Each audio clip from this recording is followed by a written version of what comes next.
नवरात्रि का पर्व नज़दीक आ रहा है। 15 अक्टूबर से आश्विन नवरात्रि प्रारंभ हो रही है। सभी को नवरात्रि पर्व की बहुत बहुत शुभकामनाएं। माँ दुर्गा की कृपा सभी के जीवन में बनी रहे। माँ दुर्गा सभी को साधना की शक्ति प्रदान करे, ऐसी प्रार्थना। नवरात्रि किसे कहते हैं? एक वर्ष में 4 बार परिवर्तन का समय होता है। एक ऋतु जाती है, दूसरी ऋतु आती है। ऋतुओं में परिवर्तन होता है 4 बार। तो ऋतु परिवर्तन की इस संधि वेला को नवरात्रि कहा जाता है। ये समय कुछ ऐसा ही है, इसमें एक ऋतु जा रही है और दूसरी ऋतु आ रही है। तो ये जो बीच की संधि वेला है उसे हम नवरात्रि कहते हैं। और नवरात्रि में साधना को बहुत अधिक महत्व दिया जाता है, क्योंकि ये जो नवरात्रि का समय है ये साधना के लिए उपयुक्त होता है। इसमें साधना की लहर चलती है। आप सभी ने देखा होगा, सुना होगा, हवा की विपरीत दिशा में साइकिल चलाई जाए तो जो साइकिल वाहक होता है उसे बहुत मेहनत करने की आवश्यकता होती है, बहुत मेहनत करनी पड़ती है, तब साइकिल चल पाती है।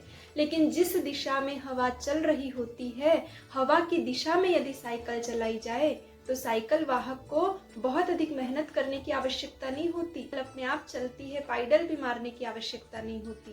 कहने का मतलब ये जो नवरात्रि का समय है ये साधना के लिए सर्वश्रेष्ठ समय है, उपयुक्त समय है। इस समय साधना की लहर चलती है, इसलिए हमारे द्वारा थोड़ी सी की गई साधना भी बहुत अधिक फल प्रदान करती है। इसलिए नवरात्रि में हम साधना करें। ये जो नवरात्रि का समय होता है ये बड़ा महत्वपूर्ण, बड़ा विलक्षण समय होता है। हमारे शरीर की स्थिति कुछ बदली बदली सी रहती है। हमारे जो चक्र है वो अपने आप जागृत हो जाते हैं। हमारे शरीर की उपात्तिकाएं, ग्रंथियां अपने आप खुलने लगती है और हिमालय से दिव्य शक्तियां आने लगती है। इसलिए नवरात्रि में की गई साधना बहुत अधिक फल प्रदान करने वाली होती है। इसलिए हम नवरात्रि में साधना करें। साधना से ही सिद्धियां मिलती है, साधना से ही शक्तियां प्राप्त होती है। यदि हम इतिहास उठा करके देखें तो हमें पता चलता है कि चाहे वो देवता हो, चाहे दानव हो, चाहे असुर हो, चाहे कोई भी हो, जिस किसी को भी सिद्धियों की आवश्यकता पड़ी, शक्तियों की आवश्यकता पड़ी, तो सबसे पहले उन्होंने जाकर के साधना की। हम जानते हैं रावण को जब सिद्धि की आवश्यकता पड़ती है तो रावण भी साधना करता है। जब मेघनाद को शक्ति की आवश्यकता पड़ी तब मेघनाद ने भी साधना की। और जब हिरण्याक्ष हो, चाहे भस्मासुर हो, चाहे महिषासुर हो, जिस किसी को भी शक्तियों की आवश्यकता पड़ी, रिद्धि सिद्धियों की आवश्यकता पड़ी, तो उन्होंने साधना की। क्योंकि साधना से ही शक्ति आती है, साधना से ही सिद्धियां मिलती है। इसलिए हम नवरात्रि में साधना करें और गायत्री मंत्र की हम साधना करें, क्योंकि नवरात्रि में गायत्री मंत्र की शक्तियां और अधिक बढ़ जाती है। वैसे तो गायत्री मंत्र बहुत अधिक शक्तिशाली मंत्र है, पावरफुल मंत्र है, लेकिन नवरात्रि में इसकी जो शक्तियां हैं वो और अधिक बढ़ जाती है। और नवरात्रि में यदि हम गायत्री मंत्र का अनुष्ठान करें, गायत्री मंत्र का जाप करें, तो ये अनंत गुना फल प्रदान करने वाला होता है, ऐसा शास्त्र कहते हैं। इसलिए हम नवरात्रि में गायत्री साधना करें। 27,000 गायत्री मंत्र का जप हम कर सकते हैं।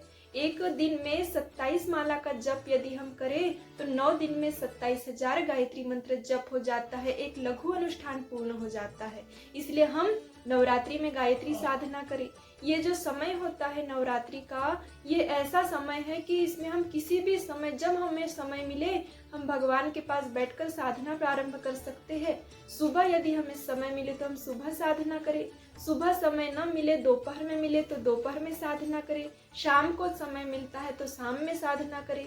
ये जो नवरात्रि का समय है पूरे 9 दिन एक समान ऊर्जा बनी रहती है, इसलिए हम किसी भी क्षण साधना कर सकते हैं। साधना के लिए उपयुक्त समय होता है, इसलिए हम गायत्री मंत्र की साधना करें और हम व्रत उपवास करें, अपने शरीर को संयमित रखें, व्रत उपवास करें, कम बोले और अच्छी अच्छी पुस्तकों का स्वाध्याय करें।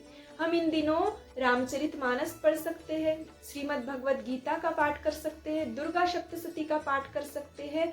बहुत अच्छे से हम स्वाध्याय करें, सत्संग सुने और साधना करें। आश्विन शुक्ल पक्ष 15 अक्टूबर दिन रविवार से नवरात्रि प्रारंभ हो रही है। इसलिए नवरात्रि का हम इस समय का हम सदुपयोग करें, हम साधना करें, स्वाध्याय करें, बहुत अधिक पुण्य लाभ अर्जित करें। अंत में सभी को नवरात्रि की बहुत बहुत शुभकामनाएं। जय माता दी।